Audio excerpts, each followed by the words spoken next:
બુંદેલખંડી ભાષામાં એક કહેવત છે, ઉગતાએ કામ નસાય, ધીરજ કામ બનાય. ઉતાવળથી કોઈ કામ થતું નથી, ધીરજથી કામ લો. આને મેળતી કહેવતો માટે ગુજરાતી ભાષામાં પણ મળે છે.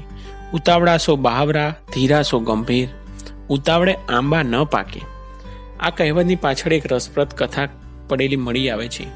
જૂના જમાનાની વાત છે. શ્રાવસ્તી નગરમાં એક બ્રાહ્મણ અને બ્રાહ્મણી રહેતા હતા.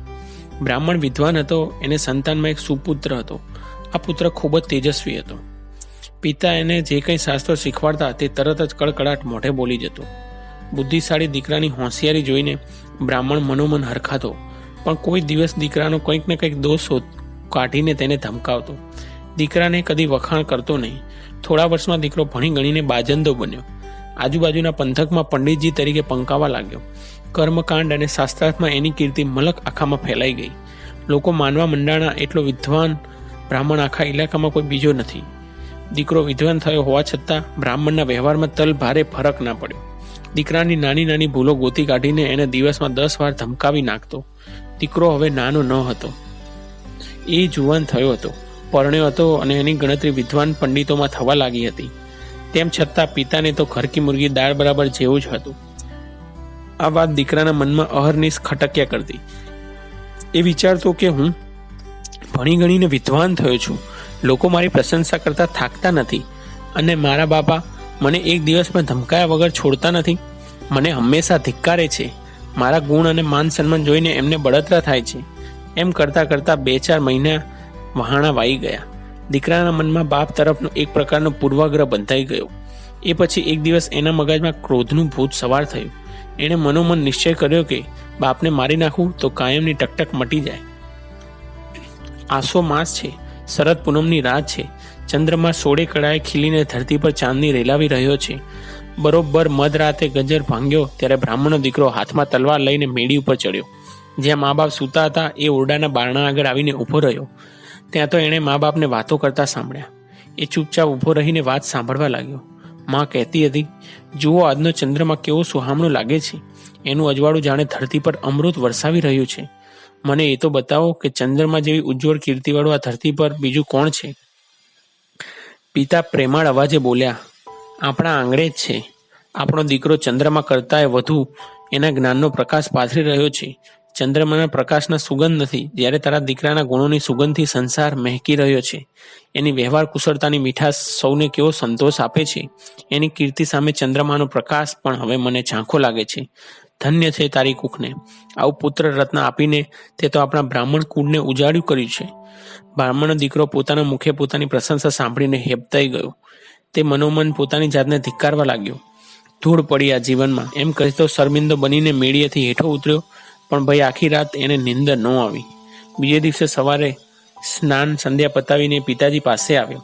2 હાથ જોડીને બોલ્યો, પિતાજી મારે આપને એક વાત પૂછવી છે. કહે બેટા, શું વાત છે?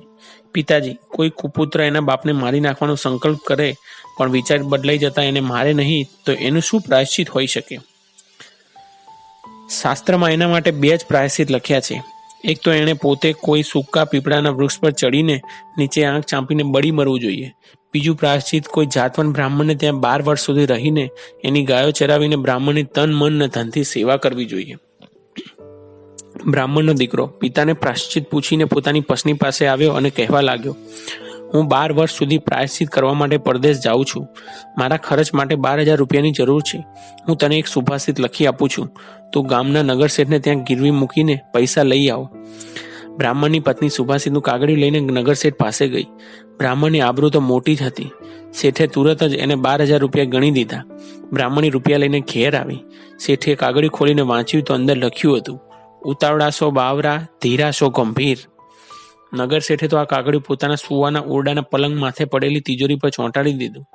બ્રાહ્મણનો દીકરો 12,000 રૂપિયામાંથી 6,000 રૂપિયા પોતાના પિતાના હાથમાં મૂકીને બોલ્યો, પિતાજી, હું પ્રાયશ્ચિત કરવા માટે 12 વર્ષ વનમાં જાઉં છું. આ પૈસાથી તમે ઘર ચલાવજો.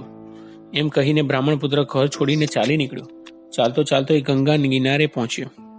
ત્યાં એક તપસ્વી બ્રાહ્મણ મળી ગયા. આ બ્રાહ્મણ તેમની પાસે રહીને ગાયો ચરાવવા લાગ્યો. આમ રાત દિવસ એ તપસ્વીની સેવા કરવા લાગ્યો. જે દિવસે બ્રાહ્મણ વનમાં જવા નીકળ્યો તે દિવસે શ્રાવસ્તી નગરીના નગરશેઠ પણ વેપાર ધંધા માટે દરિયાપાર દેશમાં ગયા. એ સમયે શેઠાણીના પેટમાં 6 મહિનાનો ગર્ભ ઉછળતો હતો. પરદેશમાં ગયેલા શેઠને ધંધો બરાબર જામી ગયો. આજકાલ કરતાં એ વાતને માથે થઈને 12 વર્ષ વહી ગયા. આ તરફ નગર શેઠનો દીકરો 12 વર્ષનો થયો. એકનો એક લાડકો અને શ્રીમંતના ઘરનો દીકરો એટલે ખાવા પીવામાં શી ખામી હોય. 12મા વર્ષે તો એ 16 વર્ષનો રાજકુમાર હોય તેવો દેખાવા લાગ્યો. એક દિવસે રાતના દીકરાનું માથું સતત દુખવા આવ્યું. શેઠાણી એને માથું દાબતા દાબતા સૂઈ ગયા. હવે બનવા કાળ શેઠ તે જ રાતે નગરમાં પાછા ફર્યા. દરવાને હવેલીનો દરવાજો ઉઘાડ્યો. શેઠ તો સુવાના ઓરડામાં જઈને ઊભા રહ્યા. મજરો દીવતો બળતો હતો. શેઠાણી કોઈ જુવાન પુરુષ સાથે સૂતા હતા. આ દ્રશ્ય જોઈને શેઠના રૂવાડા બણબણા દેતા બેઠી ગયા. એમણે તો ખીંટીએ લગાતી તરવાર હાથમાં લીધી. ઘા કરે એટલી જ વાર છે એવામાં શેઠની નજર તિજોરી પર પડેલા લાગેલા કાગળિયા પર પડી. ઉતાવળાસો બાવરા, ધીરાસો ગંભીર. આ વાંચીને શેઠ તરવાર મ્યાન કરીને પછી ખીંટીએ લગડાઈ દીધી. શેઠને થયું કે વિદ્વાન બ્રાહ્મણની વાત ખોટી નહીં હોય. કોઈ કામ ઉતાવળમાં બાવરા બનીને ન કરવું જોઈએ. ઉતાવળે આંબા પાકે નહીં. ધીરજથી કામ લેવું જોઈએ. ડાયા માણસની આ રીત છે. આ પછી તો શેઠ શેઠાણીને જગાડીને પૂછ્યું, આ કોણ સૂતું છે? સ્વામીનાથ, આપણો દીકરો છે. તમે પરદેશ ગયા પછી જન્મ્યો એ આપણો જંતી. રાતે એનું માથું દુખતું હતું એટલે મેં એને મારી પાસે સુવડાવ્યો હતો. પછી શેઠાણી હરખફેર દીકરાને ઉઠાડ્યું અને કહ્યું, જો બેટા, તારા બાપુ આવ્યા. જંતીએ ઊભા થઈને પિતાના ચરણને સ્પર્શ કર્યા. ત્યાં તો શેઠે એને છાતી સરસો ચાંપ્યો. શેઠના અંતરમાં આજ આનંદ માતો નથી.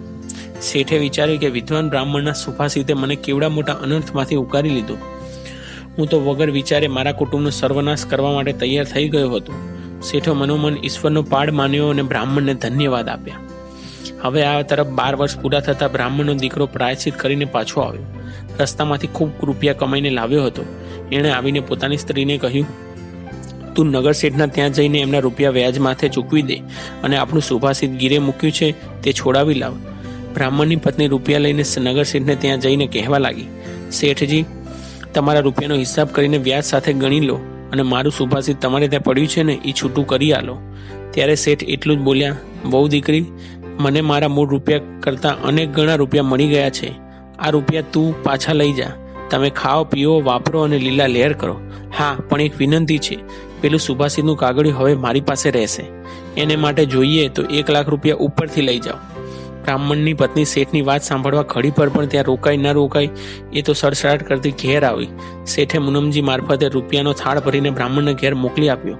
બ્રાહ્મણ પોતાના માતા પિતાની સેવા કરીને આનંદથી રહેવા લાગ્યો. નગર શેઠે પોતાની હવેલીના દ્વાર પર સુવર્ણ અક્ષરે કોતરાવ્યું, ઉતાવળાસો બહાવરા, ધીરાસો ગંભીર. આ વાર્તાને લાઈક કરજો તથા શેર કરજો અને અમારી ચેનલને સબસ્ક્રાઈબ કરજો. Thank you.